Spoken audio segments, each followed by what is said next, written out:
आज हम लोग करेंगे क्वेश्चन नंबर 13, जिसमें कहा गया कि projectile projected horizontally with speed you, यानी कि एक प्रोजेक्टाइल जो है प्रोजेक्ट किया जा रहा है ना, यू स्पीड से, और उस पर जो है from the top of a plane incline, एक ऐसे इंक्लाइंड प्लेन पर जिसको जो थीटा एंगल पर झुका है, मतलब ऐसे झुका हुआ है, ऐसे ना होकर के ऐसे झुका हुआ है, और वहाँ से हम लोग एक यू स्पीड से हम उसको फेंक रहे हैं। ठीक है, तो क्वेश्चन कहता है how far from the point of the projection will the particle strike the plan, मतलब कितना दूर जाके गिरेगा, ये हमको यहाँ से फाइंड आउट करना है। तो देखिए, समझिए, यहाँ पर क्वेश्चन बहुत ही आसान है, थोड़ा सा समझना पड़ेगा और फिर जो है ये समझ में आ जाएगा। देखिए यहाँ पे जो क्वेश्चन में दिया गया है, यहाँ पर इंक्लाइन प्लेन दिया हुआ है। ठीक है, इंक्लाइन प्लेन थीटा एंगल पर झुका हुआ है, ये आपको फिगर में भी हमने बना दिया है और उसमें जो है, लेकिन वास्तव में अगर हम देखें कि अगर ये इंक्लाइन प्लेन है, तो अगर उसी इंक्लाइन प्लेन के अकॉर्डिंग अगर हम एक्सेस अपनी बना लें, थोड़ा सा समझने वाला क्वेश्चन है, इंक्लाइन प्लेन की डायरेक्शन में अगर हम अपना एक्सेस बना लें, तो शायद ये एक्सेस हमारा कैसा बनेगा, ये एक्सेस हमारा बनेगा इस तरह से। ठीक है, ऐसा कुछ बनेगा।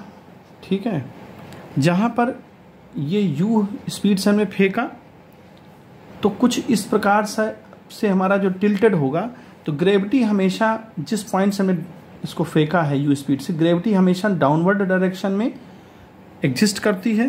तो और ये एंगल थीटा है, ये हमने आपको फिगर में दिखाया। अब यहाँ जो ग्रेविटी है बच्चों, ये ग्रेविटी दो पार्ट में डिवाइड हो जाएगी। देखिए, अगर ये थीटा है तो ये भी थीटा होगा। कैसे? देखिए, ये जो है, ये पूरा अगर एक सरफेस प्लेन है तो ये 90 डिग्री होगा, और ये थीटा है तो ये देखिए, ये 90 डिग्री यहाँ आ रहा है। अगर थोड़ा सा देखें, यहाँ तो एक इंक का एक वो पड़ गया है धब्बा। ये अगर थीटा है तो ये 90, तो ये कितना बचेगा 90 माइनस थीटा। अगर ये 90 माइनस थीटा तो ये थीटा, क्यों? क्योंकि ये पूरा 90 डिग्री है, तो ज्योमेट्रिकली देखा जाए तो ये थीटा हमारा बनेगा। तो अब ये थीटा बनेगा तो इसकी डायरेक्शन में हमारा बनेगा जी कॉस थीटा, और इसके वर्टिकल कंपोनेंट बनेंगे हमारे जी साइन थीटा। तो देखिए, यहाँ जी साइन थीटा हमारा ये वर्टिकल बनेगा जी साइन थीटा। फिर से देखिए, ये जी है तो इसका हॉरिजेंटल जी कॉस थीटा, और ये वर्टिकल जी साइन थीटा। अब इसी तरह से स्पीड यू है, तो यू के भी हम कंपोनेंट कर लें, तो जिस तरह से हमने ये फाइंड किया वैसे ये भी फाइंड हो जाएगा थीटा, क्योंकि देखिए ये लाइन और ये लाइन एक पैरेलल लाइन है और ये ट्रांसवर्सल है, तो ये थीटा होगा तो ये भी थीटा होगा। तो यानी इस डायरेक्शन में हमारा यू कॉस थीटा हो जाएगा, और वर्टिकल यहाँ वाला कंपोनेंट यू साइन थीटा हो जाएगा। अब सारे हमने जो है कंपोनेंट ब्रेक कर लिए। अब दो प्रकार के हम डिस्प्लेसमेंट देखेंगे, एक वर्टिकल डिस्प्लेसमेंट हम देखेंगे और एक हॉरिजॉन्टल डिस्प्लेसमेंट देखेंगे। देखिए, अगर हम इसको देखें वर्टिकल डिस्प्लेसमेंट, तो देखिए यहाँ वर्टिकल डिस्प्लेसमेंट कैसे पता करेंगे। देखिए, यहाँ से उसने थ्रो किया है और फिर से यहीं आ गया। अगर हम इसको ग्राउंड मान रहे हैं तो ये फिर से ग्राउंड में आ गया, इसका मतलब वर्टिकली डिस्प्लेस तो हुआ नहीं, क्योंकि अगर यहाँ से फेंका है और फिर से इसी ग्राउंड में ही आ गया, हॉरिजॉन्टल तो डिस्टेंस हुआ, डिस्प्लेसमेंट हुआ, बट वर्टिकली जो है डिस्प्लेसमेंट नहीं हुआ, इसी सरफेस पे फिर से आ गया। तो वर्टिकल डिस्प्लेसमेंट अगर हम ले लें, s is equal to u y ले लें, और plus half g vertical component of gravity और टी स्क्वायर। तो देखिए, यहाँ पर वर्टिकल डिस्प्लेसमेंट हुआ नहीं, जीरो हो गया। You I you sine theta vertical component into time, यहाँ से टाइम हम निकालेंगे एक्चुअली, और जी वर्टिकल हमने आपको बताया जी साइन थीटा होगा। ठीक है, इंटू टी स्क्वायर। अगर हम टी से टी कैंसिल करते तो इधर ही आएगा, तो इधर जो है हमारा, अगर हम इसको देखिए ऊपर फेंक रहे हैं ना, तो यहाँ माइनस में आएगा, इसका थोड़ा ध्यान रखना है, ये स्किप कर गया। वर्टिकली अपवर्ड फेंक रहे हैं और ग्रेविटी डायरेक्शन नीचे है, तो ये माइनस होगा। अब जब ये इधर आएगा तो टी टी कैंसिल हो जाएगा, तो बनेगा आपका u sine theta is equal to half g sine theta into t. Sine theta भी काट दीजिए आप, तो टी की वैल्यू आ जाएगी 2u अपॉन जी, है ना, 2u अपॉन जी, ये यहाँ पर हमारा आ गया। अब देखिए, यहाँ पर जो टी स्क्वायर, ये जो आपका टाइम आया है, इस टाइम का हम, अच्छा यहाँ पर एक मिस्टेक हो गया, वर्टिकल कंपोनेंट हमारा जी यू साइन थीटा है ना, तो यहाँ पर जी कॉस थीटा होगा, ये वाला है ना, वर्टिकल कंपोनेंट हमारा जी कॉस थीटा होगा। एक्चुअली जो ये हमने यहाँ जी साइन थीटा लिखा ना, जी कॉस होगा, क्यों होगा ये भी बता दें, क्योंकि ये वाई हमने माना ना एक्सेस, इस वजह से वाई मतलब वर्टिकल कंपोनेंट ग्रेविटी का, तो वर्टिकल कंपोनेंट जी कॉस थीटा आएगा। साइन से हम भी कंफ्यूज हो गए, यहाँ पर गलती से लिख दिया हमने, जी कॉस थीटा होगा वर्टिकल कंपोनेंट, क्योंकि वर्टिकल के ही डिस्प्लेसमेंट देख रहे हैं तो वर्टिकल का ही कंपोनेंट लगेगा, तो यहाँ कॉस होगा। हमने यहाँ काट दिया, ब्रेक कर दिया, तो इसको काटिएगा नहीं, तो ये थोड़ा सा यहाँ कटिंग हो गई। तो यहाँ देखिए u sine theta is equal to half g cos theta into T.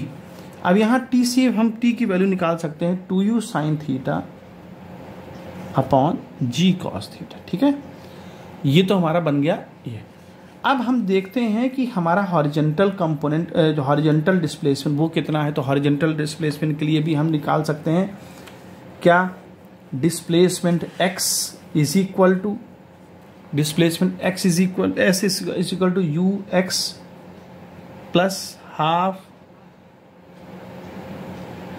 Ji t square. अब जी मतलब x डायरेक्शन में, तो देखिए x डायरेक्शन में ग्रेविटी हम देख चुके हैं। देखिए u क्या बन जाएगा हमारा, u cos थीटा। ठीक है, horizontal component u cos theta हो जाएगा into t plus half g, ये हमारा बन जाएगा g sign theta into T square.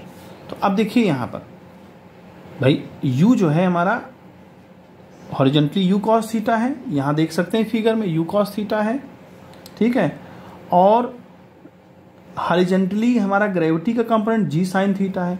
तो यहाँ पर हम क्या रखेंगे वैल्यू, तो यहाँ पर हम जो वैल्यू रखेंगे वो देखिए आप टी की वैल्यू रख देंगे। तो टी हमने रखा था, यहाँ निकाला था 2u साइन थीटा अपॉन जी कॉस थीटा प्लस हाफ जी, अब ये कैलकुलेशन ही है, और टी आएगा आपका 4u square sine square theta by g square cos square theta. ठीक है, इसको अगर हम सॉल्व करते हैं तो सॉल्व करने में इसमें कोई कठिनाई नहीं है, बस थोड़ा सा इसमें ध्यान देना ये है कि जो है क्या इसमें कैंसल आउट होगा और क्या नहीं। तो देखिए यहाँ पर ये कॉस से कैंसिल हो जाएगा, u से u मल्टीप्लाई हो जाएगा, तो 2u square sine theta upon g आएगा। ठीक है, प्लस यहाँ भी 2 से 2 कैंसिल आउट हो जाएगा, कॉस से कॉस की वैल्यू नहीं, कॉस के हाँ कॉस से नहीं कटेगा कॉस से। तो देखिए यहाँ पर आएगा क्या, फाइनली 2u स्क्वायर आएगा, और यहाँ पर आएगा साइन थीटा, और cos sine upon cos tan बन जाता है, तो tan स्क्वायर थीटा हो जाएगा डिवाइड बाई जी।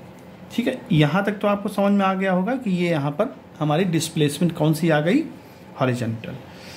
अब क्या देखना है इस पर, तो देखिए यहाँ पर 2u स्क्वायर साइन थीटा, यहाँ भी 2u स्क्वायर साइन थीटा यहाँ भी है, तो इसको क्या कर लो आप कॉमन ले लो, तो क्या आ जाएगा 1 प्लस tan स्क्वायर थीटा।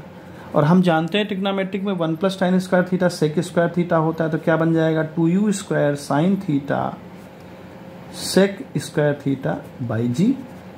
ठीक है, ये हमारी हॉरिजॉन्टल डिस्टेंस आ गई। अब थोड़ा सा और भी सॉल्व कर लें, क्या सेक को ब्रेक कर लो 1 अपॉन कॉस स्क्वायर थीटा, तो क्या बन जाएगा साइन थीटा, सेक को 1 अपॉन कॉस स्क्वायर थीटा और जी।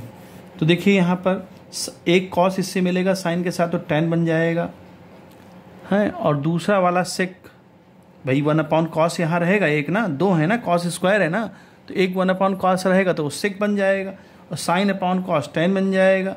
तो ये हमारा जो है इसको सेक थीटा हाँ डिवाइड बाई जी, ये हमारी जो है जो रिक्वायर्ड आंसर है वो हमारा रिक्वायर्ड आंसर आ गया। तो उम्मीद है बच्चों समझ में आया होगा, इस तरह से इस क्वेश्चन को सॉल्व करेंगे।